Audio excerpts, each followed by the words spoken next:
Coaching کے لیے کالکا جی لے کے جاتا تھا، گرودوارے کے سامنے سے سڑک پہ گزرتا تھا صبح 6 بجے. اس سے دگنا شہر ان کا پٹیاں بچھی ہوئی ہیں اور وہ سردار بہن بھائی ہمارے ان بچوں کو کھانا کھلا رہے ہیں جن کے تھیلے کوڑے کے باہر پڑے ہوئے، جن کو ہم لوگ ابے بہاری کر کے آواز لگاتے ہیں. وہ مسکین ہے، گھر چھوڑ کے آیا ہے روٹی کی تلاش میں. ہم اسے بہاری کہہ کے گالی دیتے ہیں، وہ لوگ اسے کھانا کھلاتے ہیں. اس بچے کو کیا یاد رہے گا، گرودوارا یا اپنے ہم قوموں کی زبان کی وہ گالی کہ ابے بہاری ادھر آ جائے. قرآن کیا کہتا ہے ارایت الذی میں کہ اگر وہ شخص دین سے باہر ہے، ارایت الذی یکذب بالدین، میں آگے اس کا لاؤں گا، اس کا ذکر کر رہا ہوں کہ جو مسکین کو کھانا کھلانے کے لیے لوگوں کو اکساتا نہیں، یعنی ہم پہ یہی فرض نہیں ہے کہ کھانا کھلا دیں، اکسا، موٹیویٹ پیپل، لوگوں کو اکساؤ کہ جو لوگ بے گھر ہیں ان کو کھانے کھلاؤ. نہیں کرتے، دین سے کھانے، دین سے جھٹلا دیا ان لوگوں نے جنہوں نے یتیم کے ساتھ برا برتاؤ کیا، مسکینوں کو کھانا نہیں کھلایا، نمازوں سے غافل رہے، دکھاوا کرتے رہے، الذین یراؤن، دکھاوا کرتے رہے اور دینے والی چیزوں کو روک کے رکھا. ارایت الذی کا ترجمہ پڑھ لیجیے گا، میں آپ کے سامنے ابھی پیش کروں گا، شاید ہے مجھے. اب دیکھیے اس میں اللہ تعالیٰ کیا فرماتا ہے سورہ کہف میں کہ ہم نے اس قرآن میں لوگوں کے لیے پھیر پھیر کر ہر قسم کی مثالیں بیان کی. اللہ تعالیٰ بار بار مثالیں دے کے سمجھاتے ہیں کسی چیز کو، مگر انسان ہر شے سے زیادہ جھگڑا لوں، آرگومنٹ، اف اینڈ بٹ، نہیں یہ تو یوں، یہ تو یوں. اور لوگوں کے سامنے جب ہدایت آئی تو اسے ماننے اور اپنے رب کے حضور بخشش مانگنے سے آخر ان کو کس چیز نے روک دیا؟ یعنی جب ہدایت سامنے آ گئی تو وہ کون سی چیز ہے جو تمہیں روکتی ہے، مجھے روکتی ہے؟ اس کے سوا اور کچھ نہیں کہ وہ منتظر ہیں کہ ان کے ساتھ بھی وہی کچھ ہو جو پچھلی قوموں کے ساتھ ہو چکا ہے، یا یہ جو عذاب کو سامنے آتا ہے. ورنہ جب اللہ کا پیغام سامنے آ گیا تو کیا وجہ ہے کہ ہم اس پہ عمل نہیں کرتے؟ اور اس شخص سے بڑھ کر ظالم اور کون ہے جسے اس کے رب کی آیت سنا کر نصیحت کی جائے اور وہ ان سے منہ پھیرے اور اس برے انجام کو بھول جائے جس کا سر و سامان اس نے اپنے لیے خود اپنے ہاتھوں کیا ہے. ان کے دلوں پر ہم نے غلاف چڑھا دیے ہیں جو انہیں قرآن کی بات سمجھنے نہیں دیتے، اور ان کے کانوں میں ہم نے گرانی پیدا کر دی ہے. تم انہیں ہدایت کی طرف کتنا ہی بلاؤ وہ اس حالت پہ کبھی ہدایت نہیں پائیں. کون ہے وہ لوگ جو اللہ کی آیات پہ توجہ نہیں؟ یعنی گویا سب سے بڑی قرآن کی بے حرمت کی اور توہین یہ ہے کہ اس کی آیات پہ توجہ نہیں، ان سے اعراض بڑھتا جائے، انہیں نظر انداز کیا جائے، ان کو لپیٹ کے رکھ دیا جائے، انہیں پڑھا جائے تو بنا سمجھے پڑھا جائے، سمجھنے کی کوشش نہ کی جائے، سمجھ کر کے عمل کرنے کی کوشش نہ کی جائے.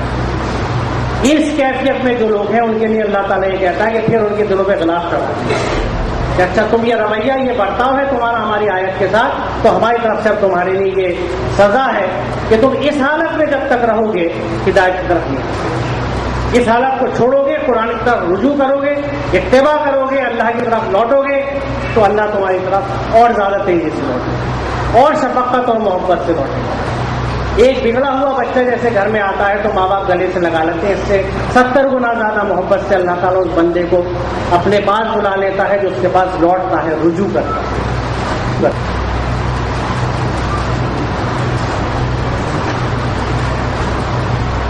یہ ویل لکل ترجمہ آپ کے سامنے سورہ حمز کا ہے کہ تباہی ہے ہر اس شخص کے لیے جو حمز اور لمز میں مبتلا.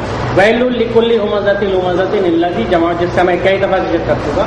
حمز اور لمز کہا جاتا ہے کہ سامنے مذاق میں کسی کے سامنے چھیٹے بازی کرنا اور پیٹھ پیچھے برائی کرنا، جو معاف کیجیے گا ہمارا تقریباً قومی پہچان کہ سامنے کوئی آیا تو چھیٹے بازی کری، مذاق مذاق میں اس کو کھینچا اور پیٹھ پیچھے برائی کرنا، یہ حمز و لمز کہلاتا ہے. اللہ تعالیٰ کہتا ہے کہ تباہی ہے ہر اس شخص کے لیے جو منہ درمو لوگوں پر تانے بازی کرے اور پیٹھ پیچھے برائیاں کرے.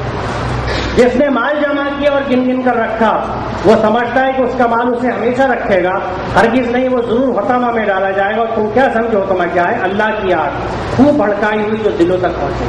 قرآن میں واحد جگہ ہے جہاں نار اللہ کا لفظ استعمال ہوا، یعنی یہ وہ لوگ ہیں جن کے لیے اللہ نے اپنے ہاتھ سے آگ بنائی ہے، اتنا شدید عذاب.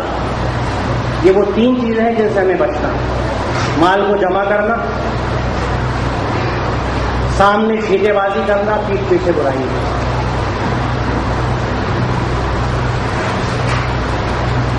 اور جو میرے ذکر یعنی قرآن سے منہ موڑے گا اس کے لیے دنیا میں تنگ زندگی ہوگی.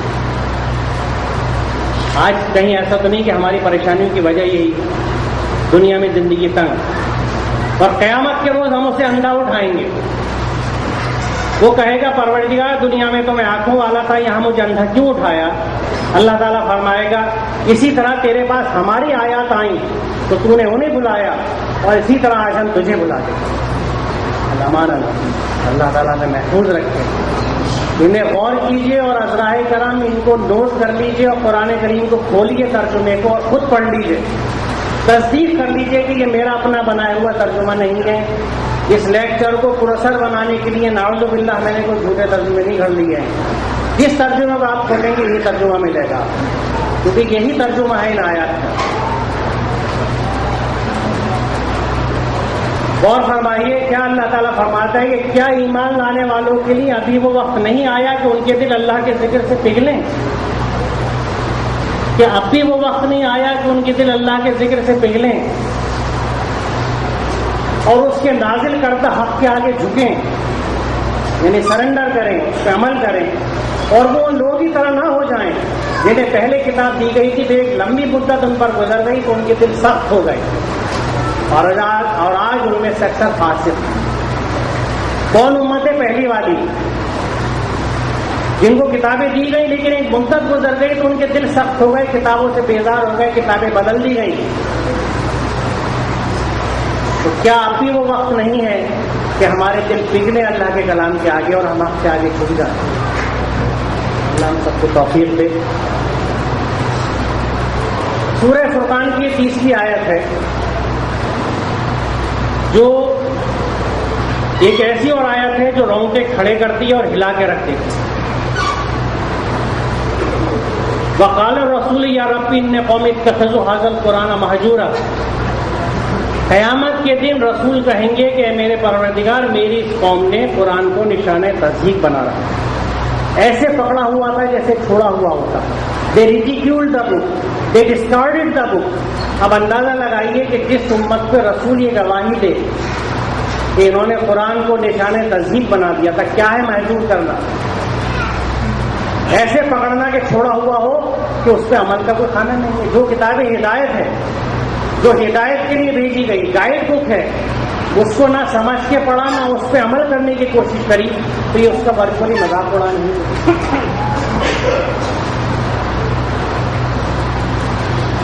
سورہ اعراف کی 40ویں آیت ہے جو آج کی جو میں آپ کے سامنے پیش کرنا چاہتا تھا، یہ آخری آیت ہے کہ یقین جانو جن لوگوں نے ہماری آیات کو جھٹلایا ہے. کذبوا، یہاں کفر کا ذکر نہیں ہے، جھٹلانے والوں کی بات. یقین جانو جن لوگوں نے ہماری آیات کو جھٹلایا ہے اور ان کے مقابلے میں سرکشی کی ہے. سرکشی کیا ہے؟ کہ اللہ کے احکاموں کو چھوڑ کے عمل نہ کرنا، اللہ کے احکام پہ عمل نہیں کرنا، اپنے دل پہ عمل کرنا، اپنے سماج پہ، اپنے خاندان کے کہنے کی باتوں پہ عمل کرنا. ان کے لیے آسمان یعنی بلندیوں کے دروازے ہرگز نہ کھولے جائیں گے. ان کا جنت میں جانا اتنا ہی ناممکن ہے جتنا سوئی کے ناکے سے اٹھ کر گزرنا. اللہ معلوم، ان کا جنت میں جانا اتنا ہی ناممکن ہے جتنا کہ سوئی کے ناکے سے اٹھ کر. جس طرح سوئی کے ناکے سے اونٹ نہیں گزر سکتا، اس طرح جن لوگوں نے اللہ تعالیٰ کی آیات کو جھٹلا دیا، ان پہ عمل نہیں کیا، ان پہ سرکشی کی ہے، ان سے اعراض برتا ہے، ان کی طرف ملتفت نہیں ہوئے، ان کی طرف توجہ نہیں کری، تو اللہ تعالیٰ ہم سب کو توفیق دے. میری آپ سب حضرات سے 10 بدس گزارش ہے کہ میں نے جو کچھ آپ کے سامنے رکھا ہے یہ قطرے سے بھی کم ہے اس بیش بہا سمندر سے جو ہمارے گھروں میں جزدانوں میں لپٹا ہوا تاپوں پہ رکھا ہوا، جو جب کہیں نائر کاروبار یا مکان بنتا ہے تو وہاں پہنچا دیا جاتا ہے، لڑکی رخصت ہوتی ہے اس کے سر پہ رکھ کے پہنچا دیا جاتا ہے، لیکن نہ سمجھا جاتا ہے نہ اس پہ عمل کیا جاتا ہے. تو اس کو اپنی زندگی کا حصہ بنا لیں کہ چاہے ایک صفحہ روز پڑھیں لیکن ترجمے کے ساتھ پڑھیں. اس سلسلے میں جیسا میں نے شروع میں عرض کیا تھا کہ میرے دل سے دعا نکلتی ہے نوجوانوں کے لیے کہ جنہوں نے یہ سلسلہ شروع کیا، اور اللہ تعالیٰ جنت نصیب کرے حضرت عبد الکریم باریک صاحب کو کہ جنہوں نے کنٹیسٹ عربی کا 200 گھنٹے کا ایک پروگرام ترتیب دیا تھا اپنی زندگی میں، جسے آج ان کے بچے چلاتے ہیں. اس 200 گھنٹے کے پروگرام میں قرآن سے متعلق بنیادی چیزیں جو ہیں یعنی بنیادی عربی 200 گھنٹے کی کلاسوں میں سکھا دی جاتی ہے. اور اللہ کا شکر ہے کہ یہ پروگرام جس کی شروعات اوکھلے میں ذاکر نگر کے علاقے سے ہوئی ڈاکٹر بلال صاحب کے ذریعے، وہ نہ صرف اوکھلا بلکہ پرانی دہلی اور جمنا پارک کے علاقوں میں اس پر جہاں تک میری معلومات ہے 100 سے زیادہ پروگرام کلاسیں گھر گھر لوگوں کے یہاں چل رہی ہیں، جس میں جس کے پاس جب وقت ہوتا ہے اپنے وقت کے حساب سے 1 گھنٹے کے لیے آتا ہے کلاس میں، 200 گھنٹے اٹینڈ کرنے کے بعد وہ قرآن کریم کا خود ترجمہ کرنے لائق ہو جاتا ہے. یعنی وہ کسی ترجمے کو پڑھنے کا محتاج نہیں رہتا، اتنی عربی سیکھ جاتا ہے کہ وہ قرآن کریم کا خود ترجمہ کر سکے.